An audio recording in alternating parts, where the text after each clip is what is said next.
And so we're going to do that today. And oh, okay, I'm getting a message from Connor here.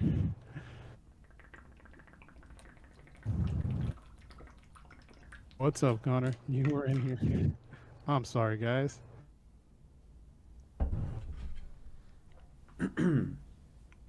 There's Connor.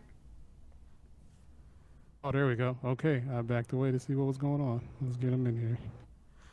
This is good because I'm still fiddling with the audio settings to make sure everyone's level. It's Well, gonna all that's be good. preamble. That's all good. Ah, there's Connor. Sorry, stepped away. There he is. Hello. Hello. How's it going, Mr. friend? Quest, how you doing? Good. All right, we're all here. I don't know if you heard or you saw, but Slick had to, unfortunately, because he had a last-minute kind of scheduling conflict, he could not make it. But I think I see. we got a good panel up here regardless. Appreciate you coming through. I know you in the future over there in the UK. So No worries, no for worries. you. So yeah, no, I was just explaining to the audience, basically like an overview of NerdCore Amorphism and what I mean by that, and how it's really just the genre is comprised of many like varieties and shapes and forms, but it's still like uniquely identifiable as its own musical entity. So we're going to kind of explore that and some of the elements of that today. And I think we got a great panel to do that with. And we're going to get started, starting with a couple of guest introductions for anybody who may or may not be familiar. I always like to give a nice proper introduction to anybody who's coming on here for the first time. And then we'll jump right into the topic at hand. So we have, who just joined us, an individual who has as many flows as he has faces, an arbiter, an absolute authority on all aspects of artistic alliteration. Though he may be the alter ego of the esteemed yet comedic Stephen Chester, aka Chief Steve, you'll know he's no joke when you pull up in the Gengar Lamborghini. The transcendent transmuter of lyrics and certified nerdcore alchemist. Welcome to the symposium stage for the first time, Mr. Conquest. Appreciate Thank you coming very through. much. Oh my. Round of applause. That Oh, might no be the problem. best intro I've ever had. Wow, that is high praise. That was coming from you, lovely. sir. Yeah. That's high praise coming from you, and I'm just doing my due diligence. I appreciate you coming through. today. Love that. Well, I got one for the rest of you too. It's all your first times on here, So excited. and we're gonna move up. Next up, to someone who is as equally affable as they are talented, and they are very talented. A wizard with wordplay who crafts beats for their singing lips and got bees in their fingertips. The purveyor of perfect puns and the official paleontologist of Nerdcore. You ain't prepared when they hit the podium in the least. Flow with them don't cease. Welcome to the symposium, Freeced. Oh shit! Yeah. And, Thank you for Sampling joining us that today. right now. Yes. Go ahead, go ahead. That's why somebody told me that on the first one too. They're like, yeah, I'm gonna make that. Hit me up. We'll record it proper. I'll Just find a way to telling make it happen. Shwabadi I need a beat tag. I need to start using them. There we go. The whole thing. That Yes. whole thing is not my beat tag. My tracks are all Just let me know. a Just let me minute know. longer. we'll make it happen. I'll show you throw a little magic on there too. Okay, and then finally, we have someone who is no stranger to fantasy and adventure, and will be embarking on a new adventure as she takes the stage at NPC 2023 next summer. A true modern-day bard who can weave and convey an epic tale through song, or help ease the toils of your drudgery with a satisfying sea shanty. If you haven't heard of her or her music yet, I'd venture to say that it's critical that you roll the dice and do so post-haste. The Dungeon Master of NerdCore, embarking on the Symposium stage campaign for the first time. Cami-Cat, welcome. Oh my god, I love that. Thank you. I love that you're here. I appreciate it. I think you guys are a great combination of artists, prominent members of the scene and the community to be here and to talk about this subject, and I can't wait to get into it with y'all. I'm excited to get going. This is awesome. All right, well let's get going then. Let's do it. So the first thing I want to talk about now that we kind of broken down what the NerdCore amorphism is, what we mean by that. I wanted to kind of cover the overt and kind of covert reasons for that nature of it. You know, what's the obvious surface level reasons that make it like that make it so amorphous, as well as kind of like the more nuanced things and the not so obvious reasons that contribute to that variability. If anybody want to go ahead and just jump right in. Anybody at all? Well, one of the things I can think of off the top of my brain when it comes to nerdcore music is because it's really wide, because there is a lot of material that goes into kind of like what's considered like nerd media. And because it's such a wide range of stuff, there are so many different ways to implement those topics or those genres into a genre of music. That's how you get like so many different like styles from different artists that because they're from like different shows or they're about different characters. You might have like a different feeling watching Naruto than you do watching like Bleach. They're kind of the same thing in the matter of shonen, but they have like different themes and different sort of aspects to them that musicians can really tap into, which I think is very cool. Yeah, there's Indeed. this sort of idea that if you can take a show and you can take a genre and then you can sort of put those two things together, and then there's sort of like almost an infinite combination of that form. You can take said genre, said form of media, and then sort of put them together. And if they work, they work. And sometimes they don't work. You know, it'd be pretty hard to make a sea shanty about Bleach. I'm sure you can try. It would be, but you could Challenge probably extended, do it. It's just a little difficult because it's not necessarily it doesn't thematically mesh, if that makes sense. Exactly. Yeah. Yeah. So it's about finding those sort of thematically matching ones. I mean, there's obviously some that are easier than others. Like you could make a rock song about pretty much anything. Oh yeah. But there are like you couldn't make you could probably make a country cowboy bebop song. Like that would work. But you know, there's some of those combinations that don't necessarily work, but a lot of them do. I won't stop thinking about that for a while now. Thank you, Connor. Cowboy Bebop. That's an interesting thought worm.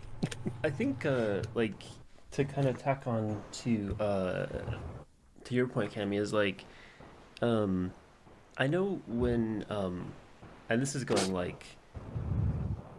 going pretty far back for me, but like when I first got into like fandom music in general, a lot of the people that were making it were directly inspired by the music that was in the media.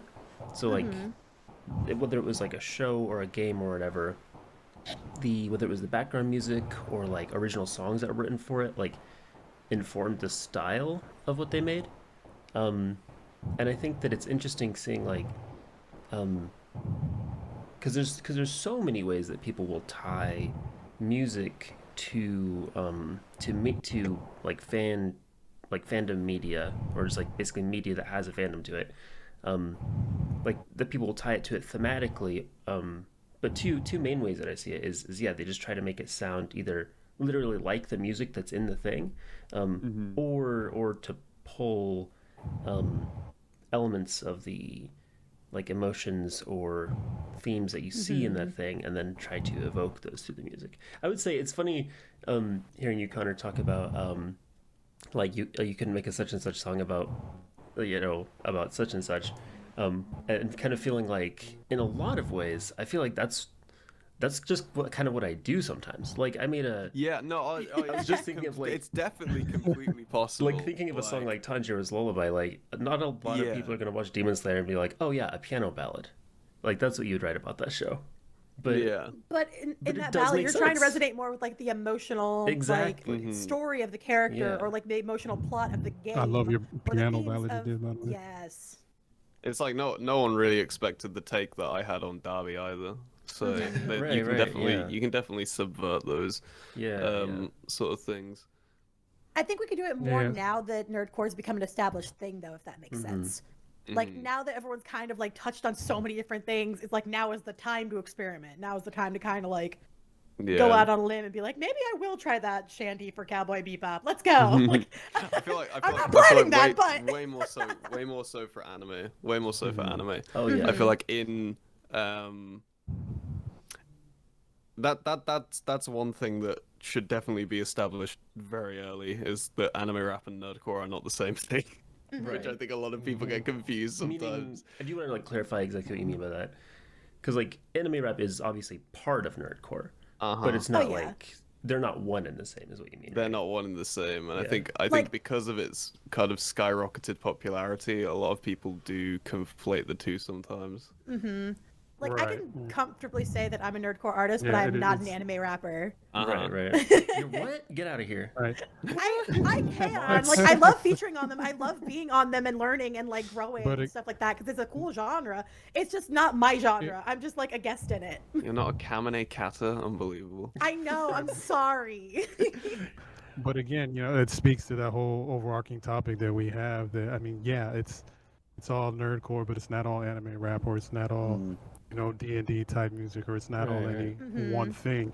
As infinite as like the imaginative process is, that is like that kind of overt motivation for the scene, just as much as the nuances in every individual that has that imaginative process that brings those things to life. Just like an Oda is different from a Toriyama, but they're both, there's something that we love from it. It's the nuance within it that really makes it limitless and amorphous.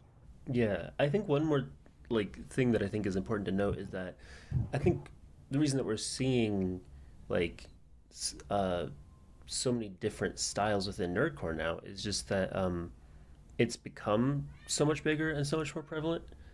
Sorry if you can hear my cat screaming in the background. But I think what that means is that it's drawn a lot of people who have a lot of different musical styles and who have a lot of music that they enjoy outside of nerdcore that informs what they make, and then they bring that to the music that they make. So it's just as much about the individuality of people as it is about like the the different shows and things.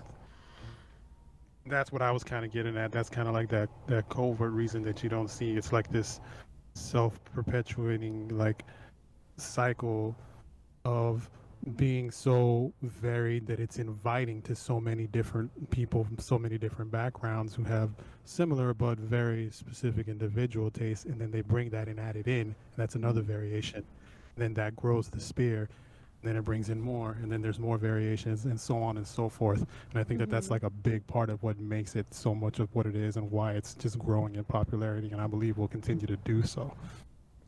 Just a really awesome dynamic in the scene. And Connor, I need you to, I can't stop thinking about it. I need you to make a country cowboy bebop song. If it's not called, Please if it's get not me on called that. Honky Tank, I will be disappointed. Okay, but when's that dropping? Just so that I know and I can Just warm put up it on the my calendar. accent. Y'all heard it Listen, here first. I need to warm it up. But moving on to our next kind of like overarching topic. What do you think are this nature that we talked about and kind of the form of it? What do you think are like pervasively like the advantages you can have for it and the disadvantages that you can have for it? Because there's always, two sides of a coin. But what do you guys think like on like a pervasive level? What can be advantage versus disadvantage for being so variable? In terms of just the creativity as an individual, it's very helpful to kind of have that freedom to be able to say, I want to do this week, or I want to make this style of song, and just be able to do it, whether you're like in a talent position to do it or not, or a skill position to do it or not. It's only really a factor of yourself rather than anything else, which which can be very nice, and that there is obviously a coin to that as well, in that it can have sort of detriment if it's not the thing you usually do, as is algorithm and success ranges on YouTube or Spotify or whatever you're doing, because if you do something that's not what you usually do, then people might not watch it as much. But Yeah, so the kind of I find the creative bounds being very freeing is often an advantage, more so than it is a disadvantage, even in that sort of algorithmic aspect, because you could very well, in the same vein, get people not watch it as people be very, very interested in it because it's something different. Would you say, this is me just asking, like, would y'all say that there's an advantage or disadvantage of them when it comes to like popular content?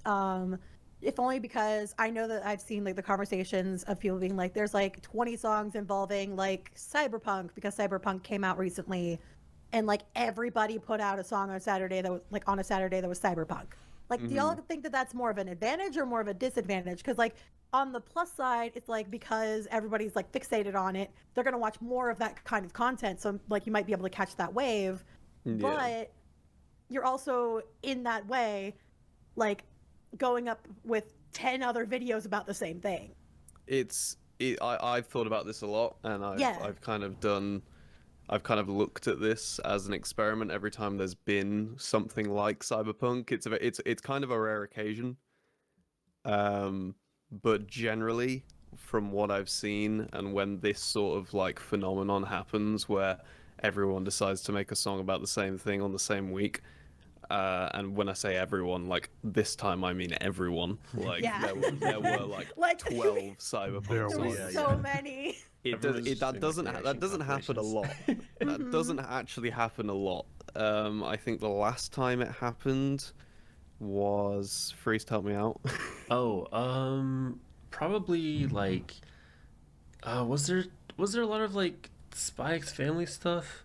I don't There were a remember. couple of there was a Spy X few- Family, there was a not few- nearly there as was a much of a few. wave.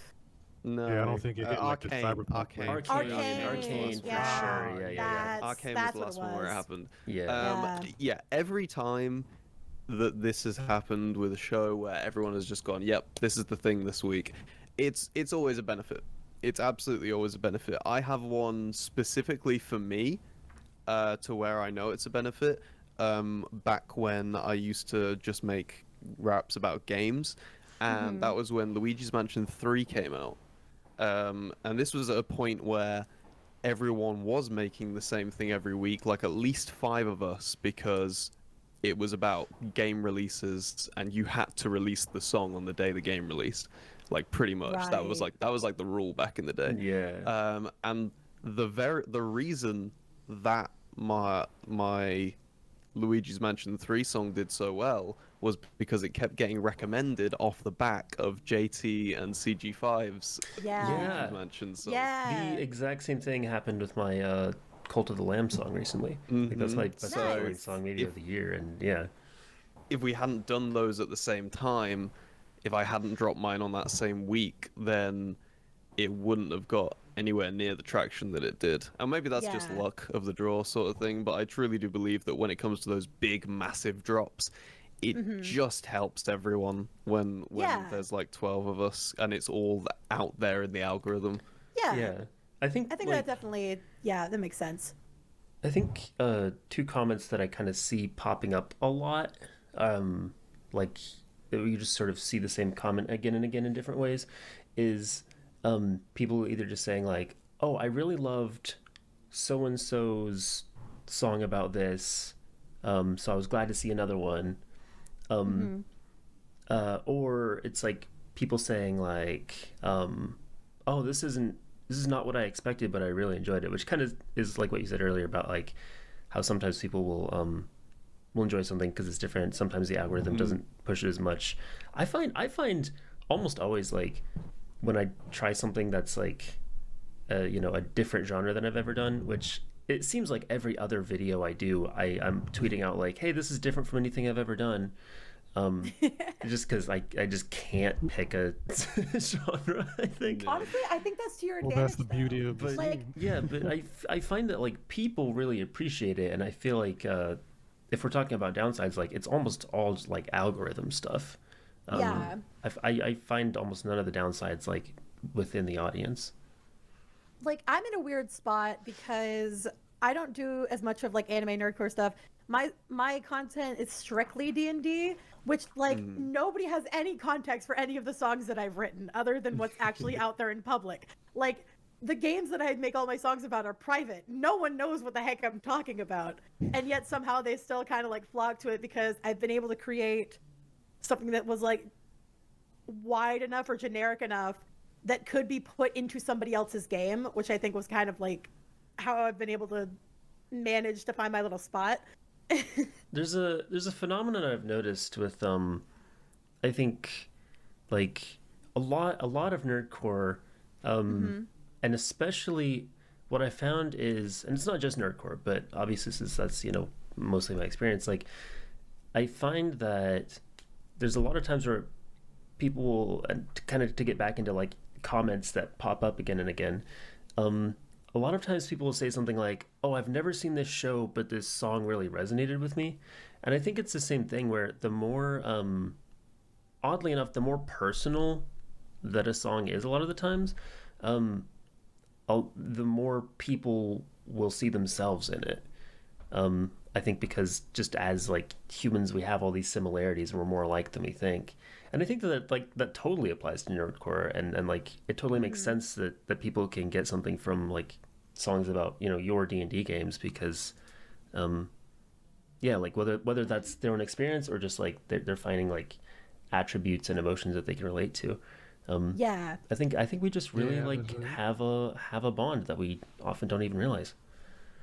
So that underlying universality that's there, since we're all similarly inspired by all these different fandoms, but like in the nuance you really find like artists that you gravitate to a lot and kind of stick by. So yeah, no, that's super interesting. Yeah, we all have that when those drops happen, and we all have that same wave that hits with like a cyberpunk or like an arcane or something like that. So like the advantage is we get a lot of great music from things that we like, and maybe somewhat of a disadvantage sometimes we'll get stuff that's a little too similar and can burn out. But it seems like there's enough variability and enough skilled artists in here that the good more often outweighs, I don't want to say bad, but kind of I don't know, maybe thematically redundant sometimes. I think what's interesting is that a lot of people have kind of found like their respective sound while still being able to experiment. And I'm only calling them out because they're here. I think that Stupendium has this like really good knack of still sounding like themselves while having themes that are completely just out of like the realm of anything they've done before. And I think that's super impressive. Like there are a lot of artists in nerdcore who the minute you hear something you're like, this sounds kind of interesting, and then they start doing something, you're like, oh, there they are, that's what I know. And it doesn't have, it's like one little thing and you're just like instantly connect with it. It's seeing somebody's personality in their art, which is so cool. It's like a painting that doesn't need a signature. Wow, that's incredibly poignant, Freeced. I love that. And with that, I think we'll maybe segue to our next topic, which is you guys individually as artists. I'm interested to know what your approaches are, what your personal ways in which you as artists take advantage of kind of this variable, omnifarious nature of nerdcore. Like from writing and production, themes, subtext, whatever other elements you throw in there. How do you guys kind of take advantage of that basically unlimited variability? I think it's changed over the years into what I actually do, because it very much used to be like completely just experimenting with wordplay to quite the absurd level.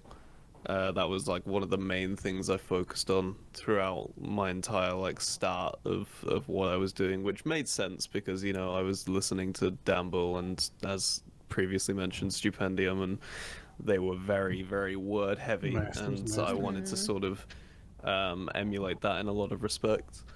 And I felt like the sort of creative bounds of nerdcore were way beyond anything else I had tried in music, because obviously I was just a rapper beforehand. Like, I was going to a music university, I was doing gigs and shows in pubs and emceeing for like nightclub nights and stuff, and I'd made, you know, regular music, and it just wasn't sort of hitting my brain in the way that I wanted it to. You know, I felt like I was too young. I hadn't really experienced enough things to be able to sort of create my own stories. So going into stories that were already created via, you know, game devs and, you know, story writers and such, and creating my own sort of twist on the infinite amount of, you know, stories that there were, just kind of gave me a really good creative outlet to kind of build upon. And then when I did have my own things in life that I'd experienced, you know, gone from 16 to 24, I was able to do that. Nice. So it's almost like having infinite tries at something Basically, with yeah. how variable it is. And like there was always something different to talk about, you know. Good, you know, rapping about God of War is a completely different experience to rapping about Mario Party 8. Yeah, but they're still the same rage. It's just a yeah. different kind of rage. That's interesting. My be all How end about you, all. Freeced? Oh yeah, Freeced. Oh, okay. Well, I'm very interested to hear what Kemi has to say, so I'll try and. Mine's short. So Okay. you go. Yeah, no, I was thinking about, like, because I always just find it like super interesting to hear what nerdcore artists were doing, like, before nerdcore. Like, if they made music before nerdcore, like, what were they doing? Because for me, when I started recording, like, I was like, the first stuff that I ever recorded, we're talking in like early high school, was nerdcore, and like, not stuff that anybody heard or that I had any like following for, but like, those are the songs that I wrote. It was like about shows and comic books and stuff, and so a lot of my influences were kind of like old school nerdcore. So people like MC Frontalot, especially Kabuto the Python, who I think influenced a ton of people back in the day. First person I heard nerdcore from. Yeah, I mean, not a bad first person to hear.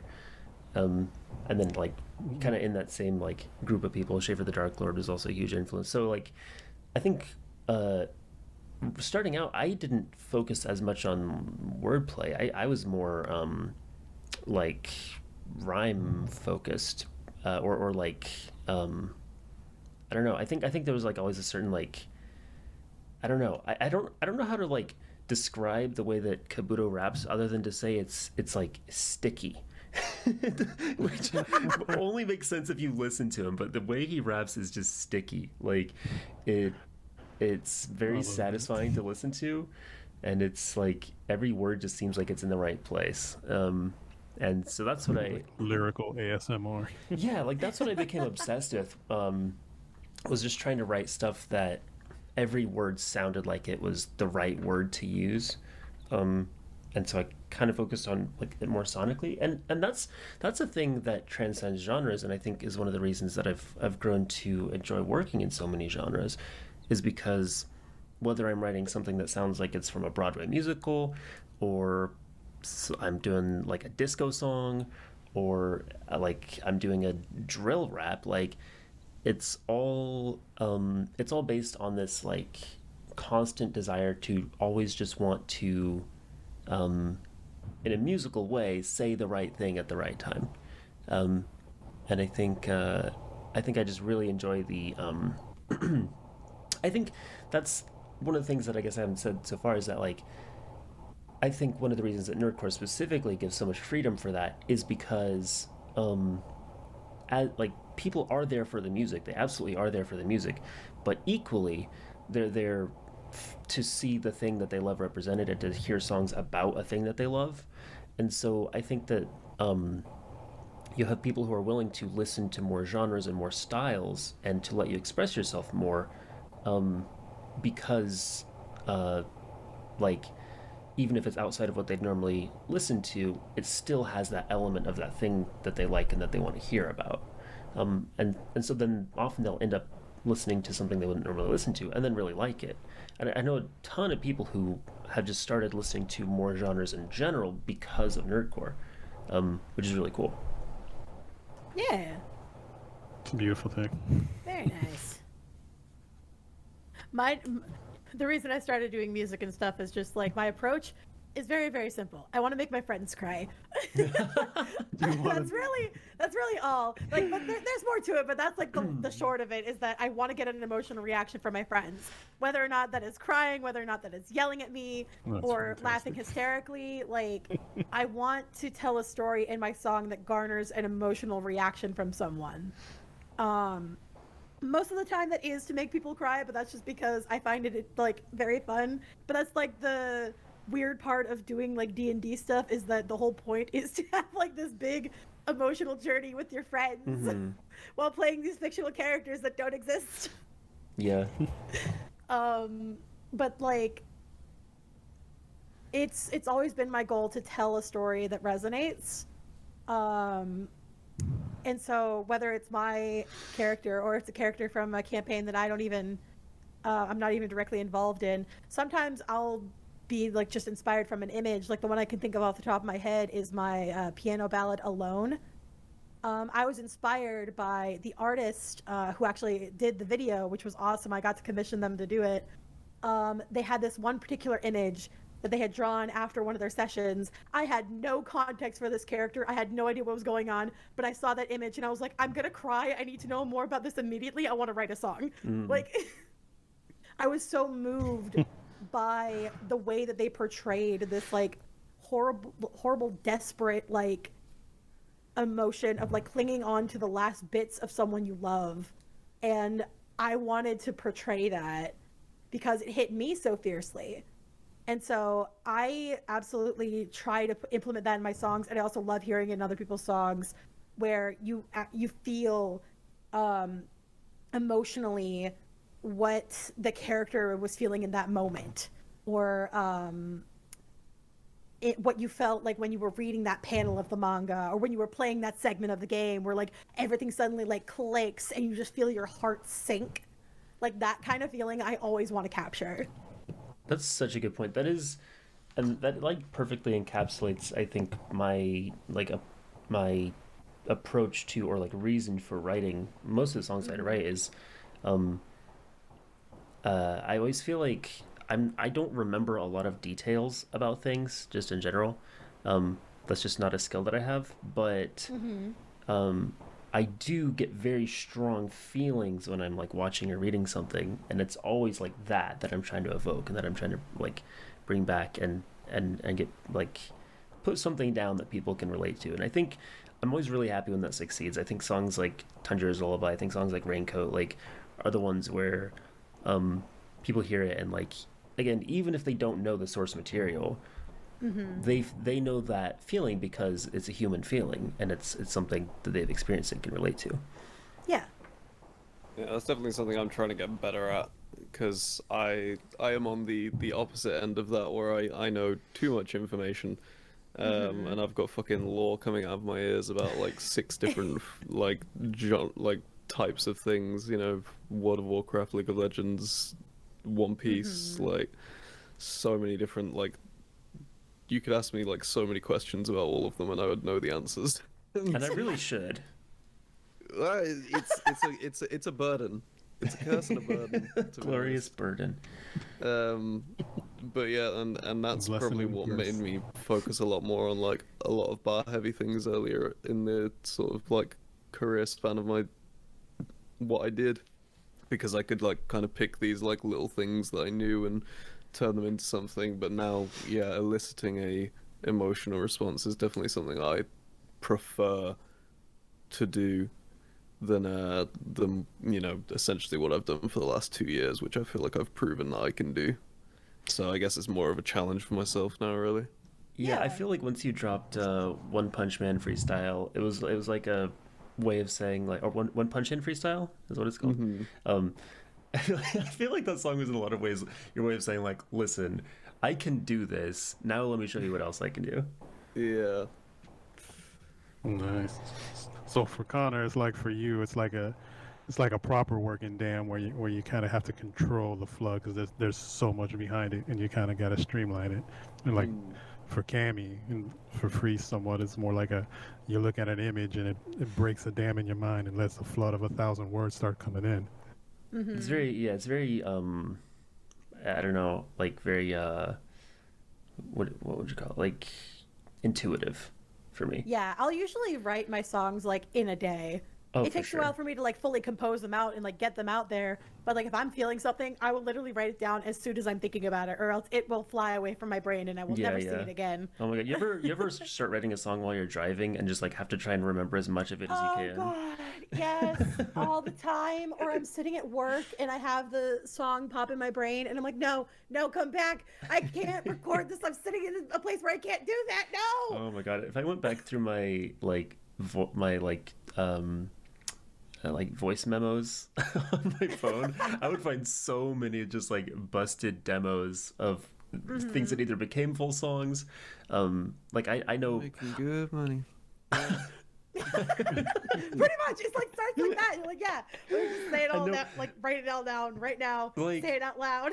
I know for a fact, and I don't know what this says about like how I feel about driving, but my two like most emotional songs, which would be well, I guess you could count Raincoat, but like my two like big like piano ballad songs, which are both like the very much the I just want to make my friends cry songs, Yeah. are both ones that like I started writing like while I was driving, and then like was like actually like tearing up while driving and had to like Oh god. manage. Oh man, did you have to pull over? You know, who has time for that? Just drive through the tears. Just keep going. You'll make it through. Or I'm glad you are in Indianapolis, my friend. Oh yeah. Yeah, that would not fly. Oh, that would not fly in LA Georgia. or Ooh. yeah, most cities, honestly. Most major cities, you would be screwed. Well, I love Victor's Lament, so I'm glad the drive did it for you. I'm just okay, glad I so- made it home. To record. Yeah, we appreciate you still being here. So, with that, I want to move on kind of to our last, but I think a very interesting overarching topic that we have, which is kind of with all this innate variability that we have present within the scene and all the things that we talked about it. What do you guys think with all of that, all of these variations?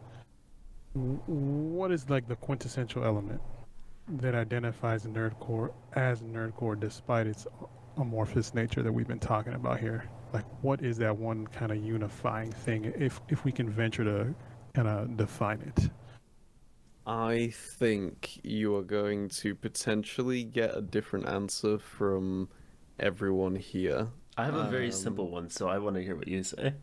Yes, because I speak about this a lot with Schwabity, and we disagree as to what this actually is. I believe he may correct me on that if you were to ask him on the show, but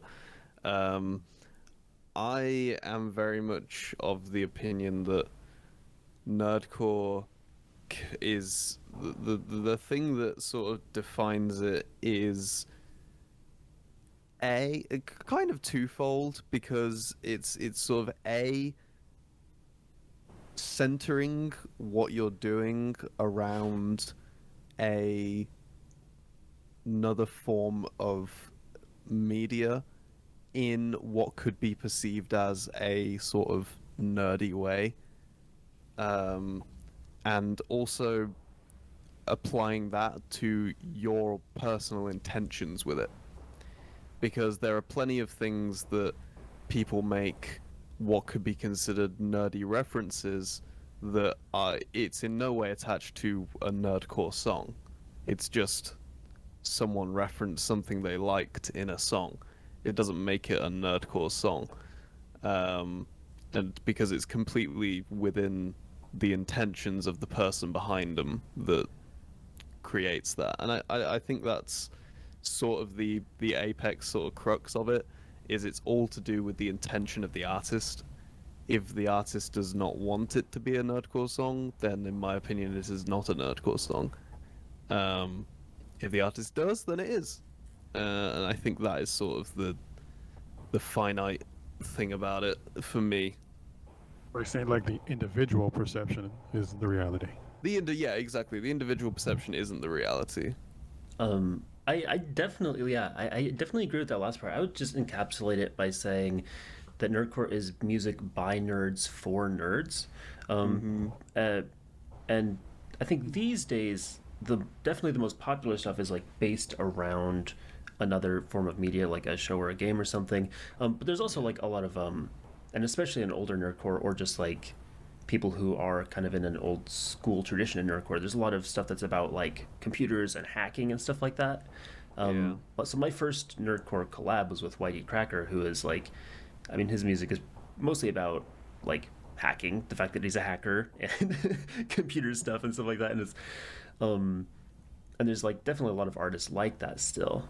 But there's also, I get like people who've been doing it from the beginning, that it has been mostly about other media. I mean, like Mega Ran, huge example, where it's like, I mean, a lot of like, yeah, I mean, obviously a lot of Mega Man stuff, but also a lot of, like media-based stuff. So, but yeah, so I think it's just easier to say it's like it's music by nerds for nerds, and I absolutely agree that like it's the intent that matters. Because there's one band I use as an example now for that, which is Ice Nine Kills, who, by all accounts, do very, very nerdcore things, but I would be surprised if they knew what nerdcore was. Yeah.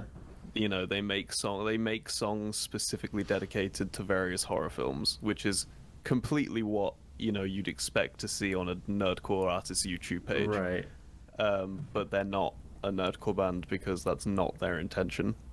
Yeah. It's interesting too, as more and more like nerdy things and pop culture things become sort of it's interesting because like there's a lot of nerdy things that exist in pop culture, but I think whether they're a nerdy thing depends on how people approach them.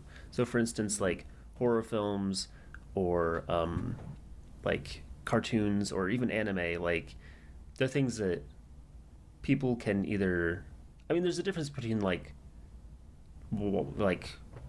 watching something or like being a nerd about it, or being like, you know what I mean, or being like in the fandom of that thing.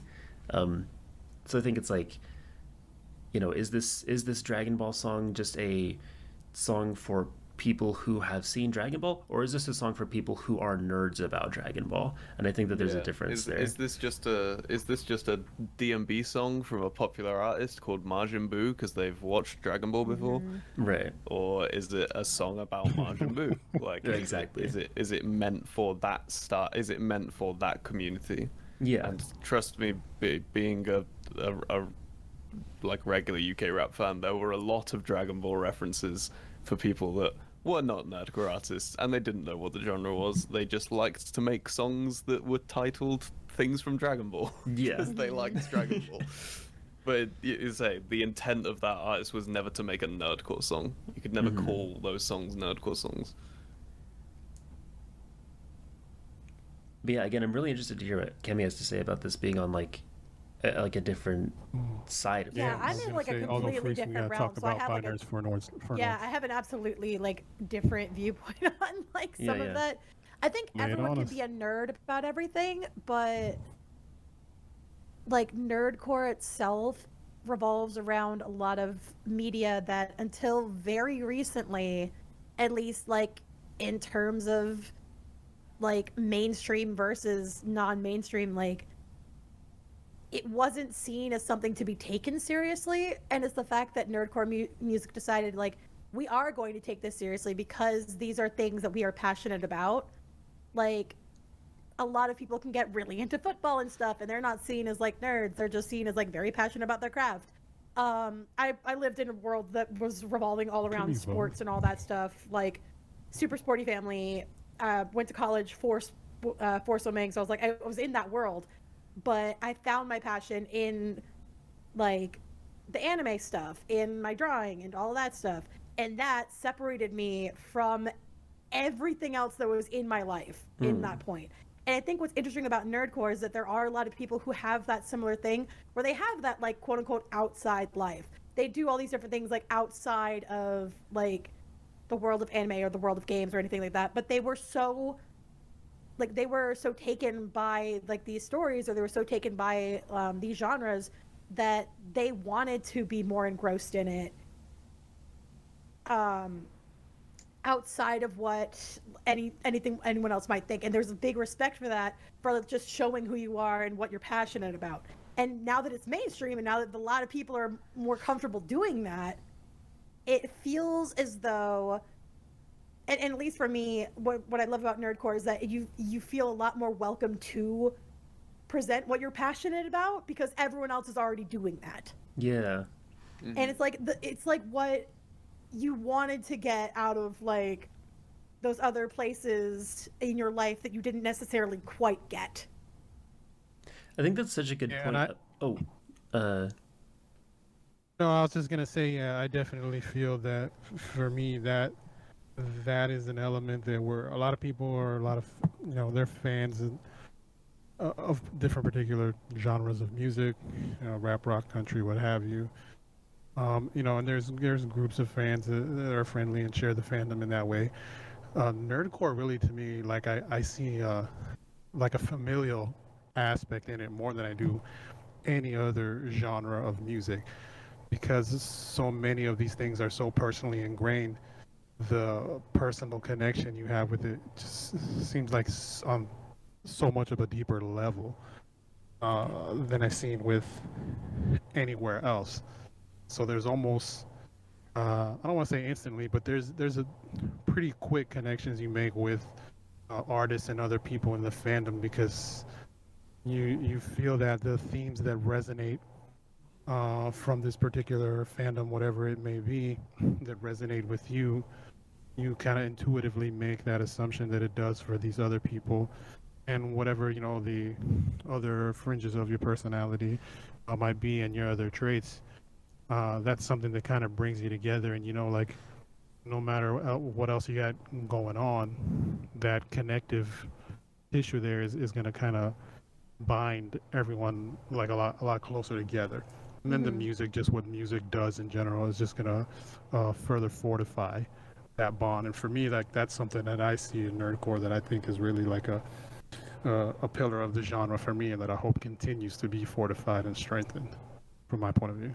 Sure. What I was gonna say, which is like goes along with that, and goes with what Cami said, is that like that's the thing that I had kind of forgotten to consider, is that like it really is, that is probably the biggest. And I know that this is not the like old school versus new school nerdcore roundtable, but like I think it ties in, but like it's just that like it really is like it really does, and it is allowed to take itself so much more seriously now, because I think like for a long time the majority of nerdcore was seen as like comedy music. Like it was like, oh, like there's an irony to it, where it's like we're making, yeah, especially back when like, I found comedy music before nerdcore, especially when like the most popular form of nerdcore for a long time was like gangster rap, right? Was like the kind of chosen genre, because it was like, it's really, the idea is like, oh, it's really funny to do like hardcore raps about nerdy stuff, and like we still have some of that, but for the most part,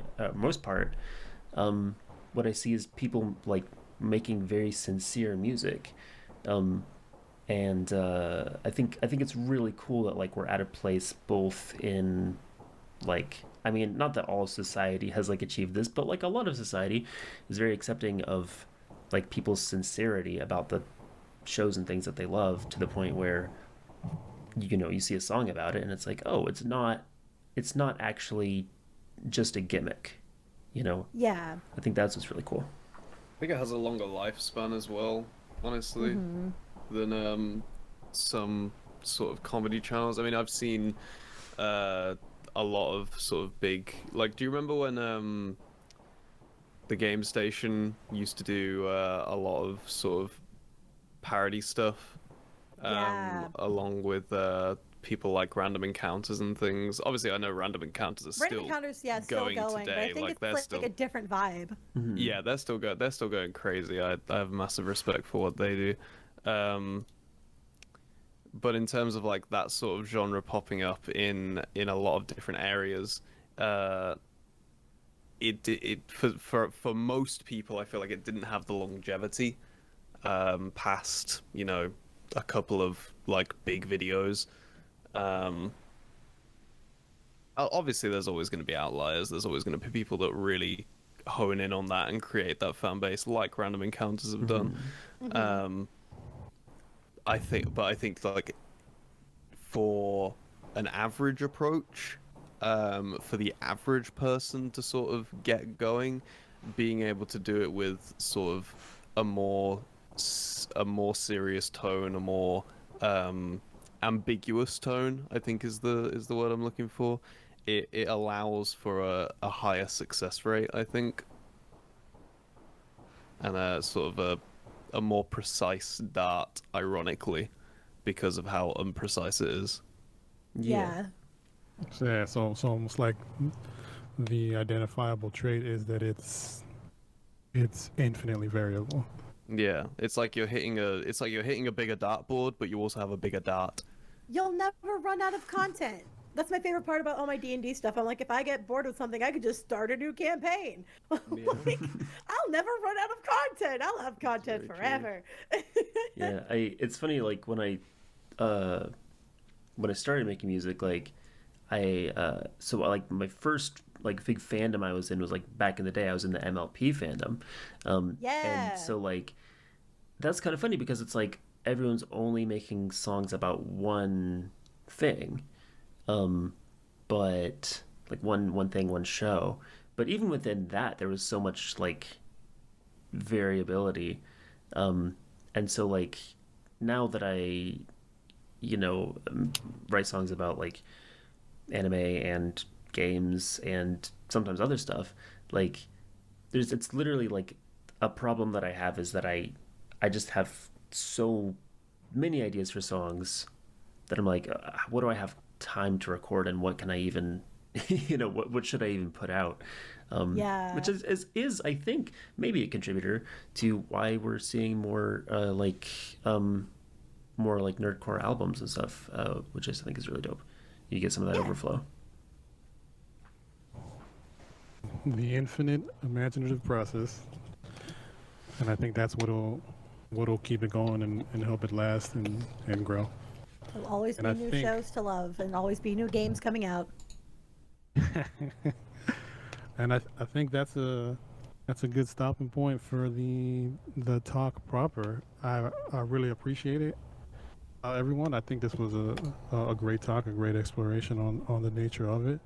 And I thank you guys, each and every one of you, for your perspectives on it. Really, really do appreciate it. I don't know, Connor. I know you're in the future, like I said. I don't know if you would have time for this. Usually at the end, if we can, I like to bring up my mod and let her ask a question, and then maybe let the audience come and ask a question or two, if that's okay with any of you guys. I'm If you fine gotta with run, that. you gotta run. That's Yeah, fine. good with that. Yeah. Okay, we'll do that. So I'll bring Diabla, if you wanna go ahead and come up here. Hi, my question got answered, Oh, Wonderful. which we're is good at our jobs. We're so yeah. You guys are so considerate. Precogs. Prophetic. All right, so let's see if we got any questions from the Do you have another audience then. question? Yeah, if you have another second one. question. You got Hold on. one. No, you got Yeah. one. That was it. No, that's it. I mean, Sorry. Only the No, my one. question was gonna You be got about, minority like, reported. how intersected quote unquote culture is with pop culture now, but you guys touched on it. You guys are good job. Yeah. I think it's pretty in there at the moment, I think. Yeah. Yeah. I'm trying to think of how it first started getting integrated though. Like, because at this point now we know like several big celebrity names who do like the nerdy, more nerdy stuff. Most famously now Henry Cavill with like Oh, all of his yeah. Warhammer stuff. I think- And then God bless. Michael B. Jordan, I believe, with the Killmonger like attire in Black Panther actually being inspired by Vegeta. Mm. Mhm. Oh yeah, You got, yeah. Those you are got the two Megan I Thee could think of Stallion off as the top well, of my did a lot of it, I think. Yeah, Yep. yeah, for Megan sure. Thee Stallion actually dressed as Mirko, I believe, for Halloween. Yeah. I And think Yeah. that what, Keys like, dressed as Yeah. Beerus. Yep. And Oh, who's yeah, that like Swiss Beast Olympic was, like powerlifter who always does the like anime poses? Yes. Oh my god, I don't remember his name, but I know exactly who you're talking Yeah, about. yeah, yeah. Wait, who? What? There's an Olympic powerlifter who always does anime poses like before each Before he does his lift. competition. Yeah, before he does I his need lift. to know Yeah. more Oh, about I've this. seen that. There's been some MMA fighters who do that as well. Mm. Yeah. I love it. I love it. Seeing everyone embrace it. I think it's because like the nerd stuff started fairly early on, but they're all kind of like they're like slightly older than some of the people who are in the nerdcore stuff now.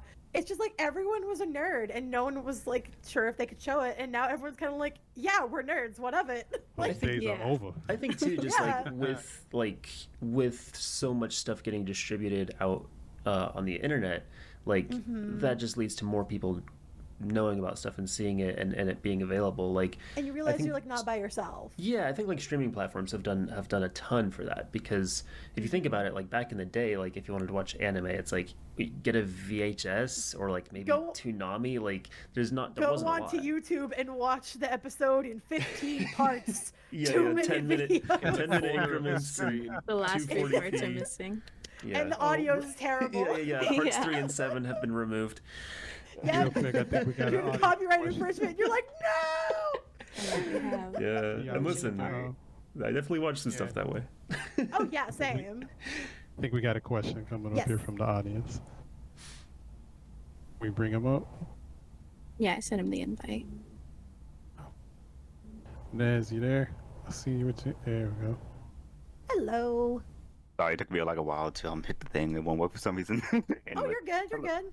hello, friends. Hello, Hello. friends. Hello. Nice- Hello. hello, friends. I think this question already kind of got answered, but I'm going to ask it anyways. We're so good at so this. what- We're so good. Okay. Okay. So what is it? What do you guys see like no core going in maybe like 5 or 10 years? How do you guys see like the advancement of no core falling on into the future? Like, do you think it's gonna be way bigger? Do you think it's gonna be smaller? Do you think it's gonna be stagnant? You know, just give me all your opinions. I oh, go think for it. it's going to be in a completely different place than it is right now. 5 years ago, it's an unrecognizable scene. Yeah. From 5 years ago. You know, was the first NPC 5 years ago. I'm pretty sure. Yeah, it was actually. Yeah, it was back in like 2018. You That's just crazy think how of things that do.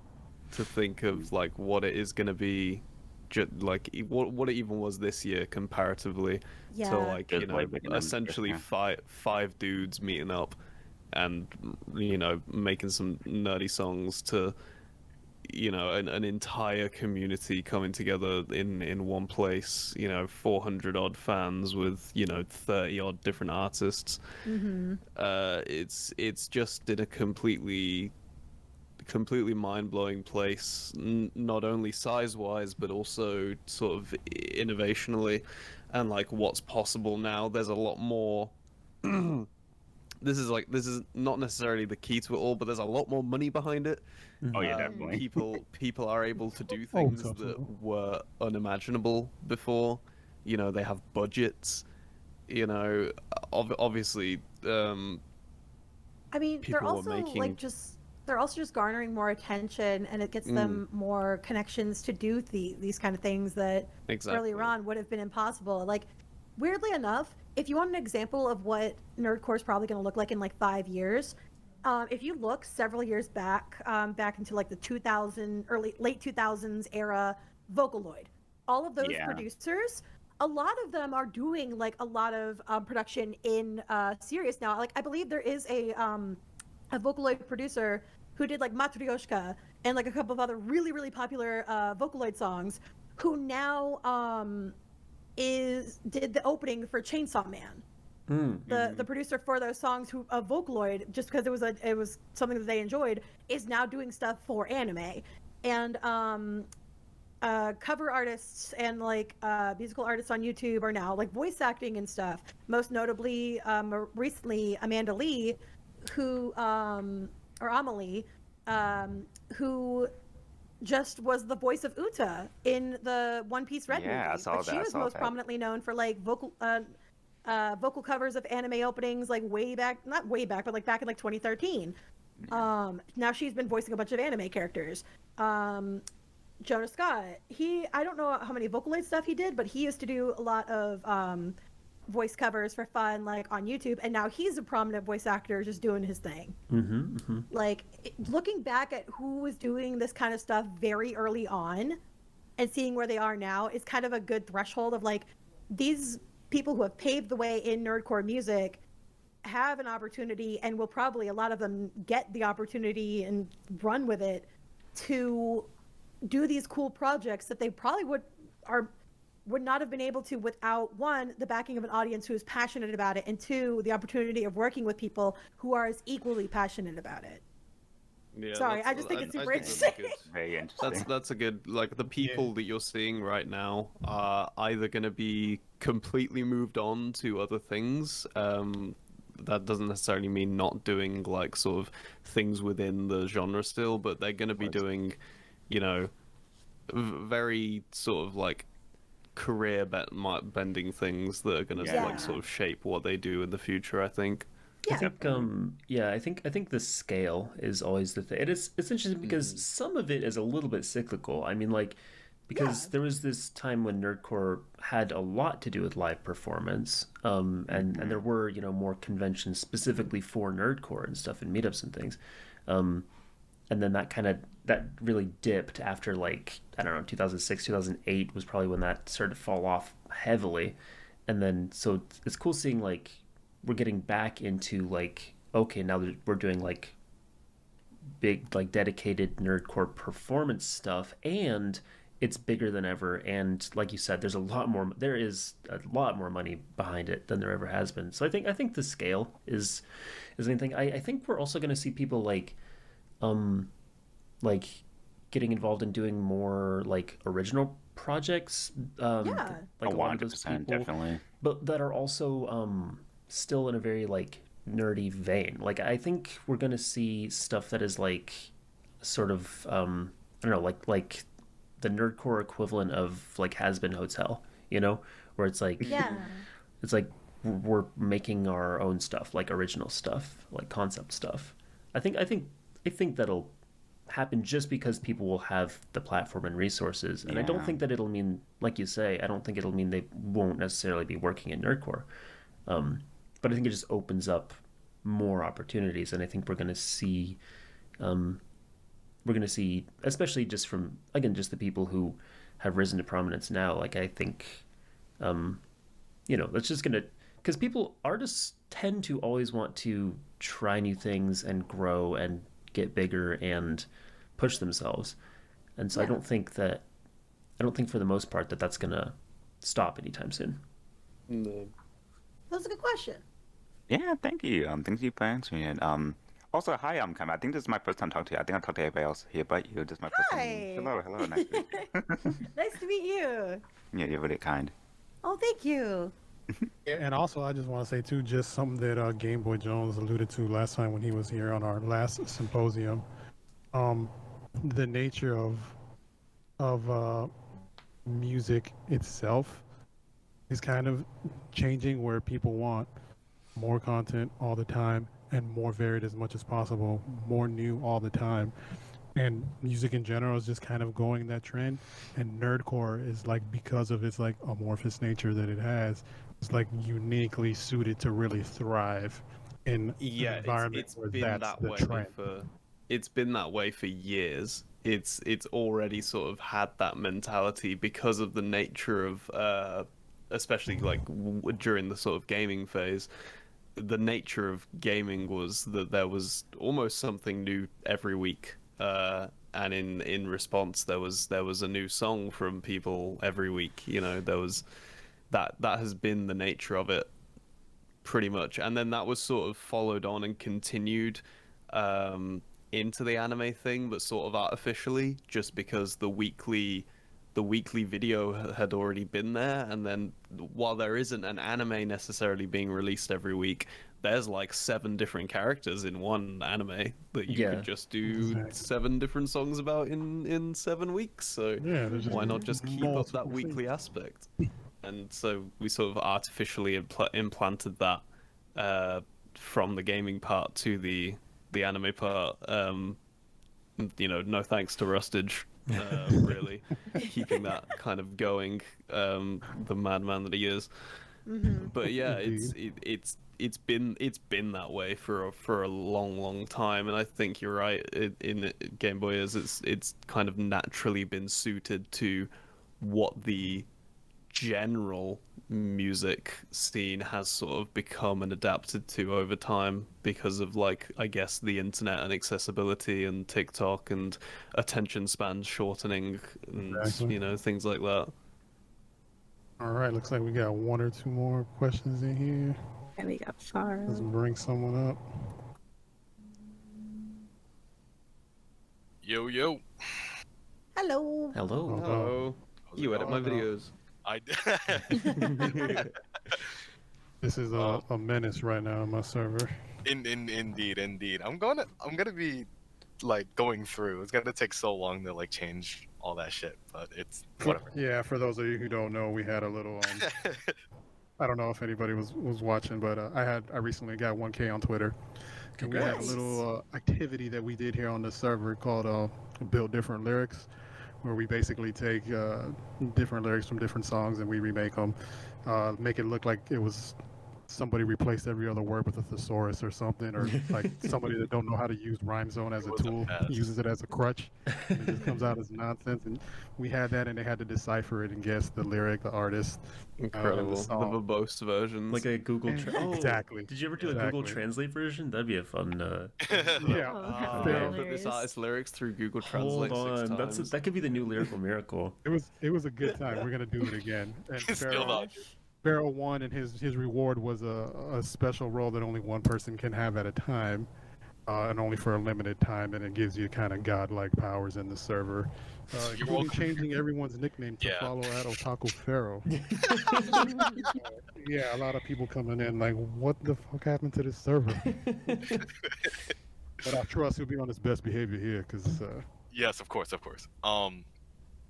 Right, so anyway, my question, which I came in a little late, so I'm not sure if it was answered. Hopefully not. But I was going to say, where do you think nerdcore is going, given it has obviously gotten a lot less, like, on the nose than it used to be, taking into account how broad the genre is becoming, along with it, becoming more mainstream? I feel like there's a line somewhere to where it's no longer nerdcore, obviously, so I want to curious on where you think it's gonna go. I actually might push back on that, since we talked like where the creators might be. Let's talk of the music, where it might go. I actually think that you can have something that's mainstream and still be nerdcore. If most notably I can think of off the top of my brain is Fable, who has already had multiple songs end up on Spotify like editorial playlists, and his songs are still fully nerdcore. Like we still see them as like nerdcore music. He is a nerdcore artist, but he is also breaking into mainstream media because of the quality of his sound. Sorry. Oh no, you're good. I was just gonna say like the quality of his sound, like kind of has allowed him to break through, and that was all I was gonna say. You go. Yeah, I think this just goes back to what I said about the intention of the artist being a main thing. That is really the main thing that kind of will make a song a nerdcore song, or one of the sort of 2 aspects. If your intention is to create a nerdcore song, then you are creating a nerdcore song. If it's not your intention to create a nerdcore song, you're not creating a nerdcore song. No matter what the subject matter ends up being, you could classify it as a nerdcore song if you wanted yourself individually. Like I use the example Ice Nine Kills. I classify what they do as very nerdcore, even though themselves would not classify it as such, and therefore it is not, because it is very much of the disposition of the artist to decide what their music is. Now, I don't know, anyone else. Coco, because if you're saying that when Biggie said Super Nintendo, Sega Genesis, when I was dead broke, man, I my couldn't God. picture this. If that wasn't gaming rap, what was it? Oh, notorious. It was someone trying to connect with an audience that he did not know. That's horrible. Freeced, you the best. That is the mainstream Farrell. equivalent of how do you do, fellow kids? Sounds like Yeah, Biggie. it's Best nerdcore artist of all time. something along those lines. We have I a think we question got one or from two Matthew. more. Okay, Phoenix, did cool. you have a question? All right. All right, Matthew and then Phoenix. Yeah. Hello. Okay, Matthew and then Phoenix. Hello. Hello. Oh, Oh, so first of all, sorry if my English is broken. I have two questions. The first one is like we see like lately there's a lot of more new artists, and I want to know what you guys think in a lot of new artists getting into nerdcore and getting features, and what are your thoughts on As this? long as they're getting into it for the right reason, the more the merrier. Because there are some people who I know, like, and this is talking as like an artist and as like a YouTuber who's kind of like we've been through the ropes at this point. So a lot of the folks in nerdcore and seen people come and go. Some people try to get into these places because they see it as an easier place to get into, if that makes sense. Or is it It's the easier easy way to like bag. excel? Yes, the easy Time bag. for recording. It's like, oh my god, look at all these people who already like this stuff. Let me just throw out a couple of songs and gain my audience and then yeet out of there. And then, It doesn't and work then like that. inevitably listen, I'm not naming names, but inevitably turn around and say, I'm not getting into that. We're not getting into that. We're not getting into that. We're not getting into that. No, but no. I but ain't think- touching that with a 10-foot pole. No, I but ain't around that That's kind a of tea. different symposium. I That's think- A different symposium. symposium. I think it is yeah, it's definitely like I think I don't know, I think like it really is I like we talk a lot about like nerdcore just being like a really welcoming place, and it really is. I think that like Yeah. anytime somebody has just said, hey, I would also like to make songs about these things, we're like, great, we would Cool. love to share our audience with you, and I just don't think that's like ever a problem, and I also don't think that like it's ever really a problem when people decide that they like want to stop making nerdy songs if they ever Oh, do. yeah. So I think that like any problems that arise with that or in and around that are just purely to do with, like you said, like why they chose to market themselves to a nerdcore audience in the first place. But overall I think the more the merrier. Personally, I hate new people coming in. Nerdcore is welcoming. I am not. Right. You're Valid. taking away from my potential viewpoints, and I don't like it. So Valid. if you could all stop making music and just give it all to me, I would be very grateful. Finally, about the heel. I think that new people can bring in a new perspective sometimes that you don't think about, like with people who are already established because they already have their sound. Someone who's like working to create their sound might like instigate someone else going, ooh, I kind of like that. Oh, I you might definitely do that." see people, like bringing in stuff like genres or styles that we haven't really Yeah. seen before, and then other people going, oh yeah, I would also like to do something. Take I would take like a to little try it. inspiration from that. Yeah. Infinite Yeah. variability. So I think that's why I New really Blood want, is I really want someone with like a full jazz background to come Oh in. my god, please! Please, It's well, Lynn that's- Brand Jazz used to be back. my Is jazz. that not Kadesh? Does Kadesh Oh, have yeah. honestly, I Kadesh? haven't listened to a lot of Kadesh's stuff. I mean, Kadesh has a full jazz background. He's like and- a trombone yeah. player, right? Yeah, he plays. Oh, okay. I need to go look up Kadesh Jazz. Kadesh flow. All right, can we bring Heck Phoenix yeah. up? Kadesh is cool. Yeah, I like Phoenix. Kadesh. Okay, am I coming in all right? Yes, you are. Hi.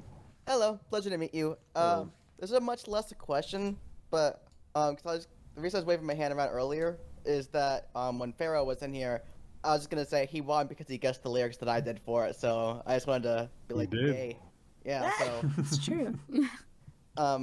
and I and then I felt really bad that I waved my hand back down when it kind of moved on from there. So I was trying to clarify that mostly. All good, all good. This is the equivalent of I didn't raise my hand, I was just patron stretching. here on the server and had a hand. Yes, it's like, I mean, it wasn't exactly stretching either. I mean, I did want to say hi to y'all. That's really cool, and it's nice to meet all of y'all. Hi. It's just a weird way of doing it. Yeah, no, fair. Patron and friend of the And, server and was I there guess- to help us craft those. I guess we're Those lyrics. nemesis. I'm a nemesis to you now, Conquest. You're my rival because I'm also a NerdCore artist. You don't like me Get anymore, out. do you? Get out, please. Stop all your endeavors. Oh, I got my cease and desist from Let your Connor, dreams like die. 2 years ago. Let your You're dreams not allowed to die. do that on my watch. You're not allowed to stop me on my watch. Connor's a menace. Trip into the grave of your music Thank you, career because Phoenix. there's no chance you're gonna fly. I'm Hey, sorry, that sounded if not in this so life, It's hey, fitting. hey, Kami, if not in this life, in the next, I am definitely immortal here. Hold on, I'm putting together my thumbnail. Cami-Cat beef. I beef with no one. I beef with no one, man. No. I don't have time for that. You got that Wendy's commercial beef. So, does that make me sound old? Does Okay, anyone sure. know what that is? No idea. I mean, Phoenix, thank you, Phoenix. Yes. Okay. We We got got one last One question. more? here. We'll bring up one more. Hello. Hello. Hello. Oh, another UK friend. Hello. Ooh. So my question is, I don't know if it's like a weird question, but I'll just ask anyways. Oh my god, that's So- such a weird question. Can anyone back me up on this? What a weird question. I'm sorry. Go ahead. Was there a song that you produced and released that kind of was like, wasn't up to your standards, but got a different Oh. response from the nerdcore community? Yes. Interesting. Absolutely yes. What was that song? My most popular song, Ma of the King. Yes, because Ma of the King came about completely by accident. I did that whole thing in a day. It has two free accordion virtual instruments, percussion virtual instrument track, and then a whole bunch of tracks of me just clapping and screaming. And that's it. I didn't do anything else with it. I wasn't even good at mixing at the time. Like, I'm still not good at mixing, but I just threw that all together because I wanted to tell the story about how my bard got eaten by a giant fish creature and lived because she was a folk hero, and that's how she got famous. And it was the whole convoluted story. But I did that in like a day, and I showed it to my friends, and they were like, "You should put that out on YouTube. I think people would enjoy it." And I was like, "Okay." And so I put it out there, and it's now my most popular video on my channel. It probably went crazy in Nineveh. In what? Okay, never mind. No, wait, That's for wait. I'm that's confused. for I'm confused. that's for the 3 biblical scholars that listen to this. Oh. Oh gosh, I haven't read mine in forever. But yeah, no, like Any that's Jonah probably fans? the... Anyone at least watch VeggieTales, Oh, Jonah? you're talking about Jonah. Yeah, I okay. got it. Took me a It took me a minute. second. I got it. I know the Jonah story. Sorry, my brain just went. Should have led with VeggieTales. Should have led with VeggieTales. Story of my life. That's actually to that. I Yeah. would say that one of my songs that did pretty well is I got asked to write a VeggieTales song for there's this channel, Microwave Society, and they do like really well edited reactions to different movies and stuff. Yeah. Usually like either movies you would watch as a kid or just like bad movies or whatever. Anyway, so they were watching VeggieTales Jonah, and so they had me write a song in like a old school like rap style about it. Ooh. And that I guess their fans were just like, we have to run this up. But then the other one, and that was like something that I did not spend a whole lot of time on. But the other one is I think my number one song on Spotify still is a Hero Killer Stain rap that I wrote. And I mean, I was using the demo version of Ableton, so I couldn't even have more than 8 tracks in it, I think. I was like doing a weird voice in it that I don't Yeah. particularly like now. I don't really like the flow that like. I pretty much just don't like it in any way. But for whatever reason, it's a lot of people's like favorite song of mine, and I think it's funny because you really can't ever predict that. Exactly. Yeah, I tend to have the opposite, to where a load of stuff that I've put a lot of effort into hasn't done well. Oh no, I think that too. I don't think that's the opposite. I think that's just the same, like different side of the same coin. Yeah, but it's sort of like that. There are ones that like I don't.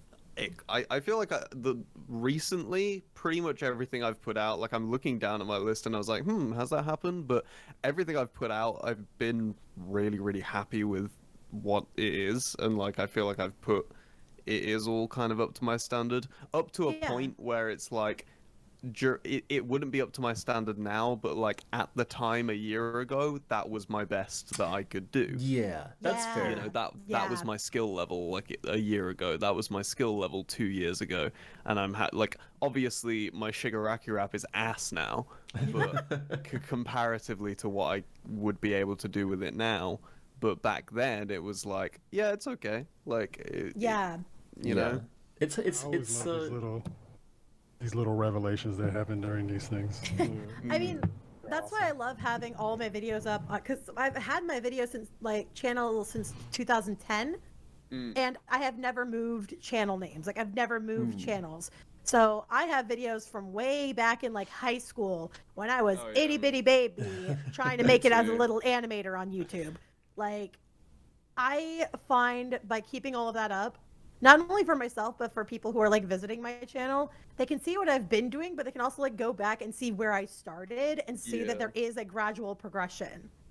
If that makes sense. I didn't just come out of here making beautiful music. I started doing drawings, and then I did covers, and I did adaptations, and then I did original music.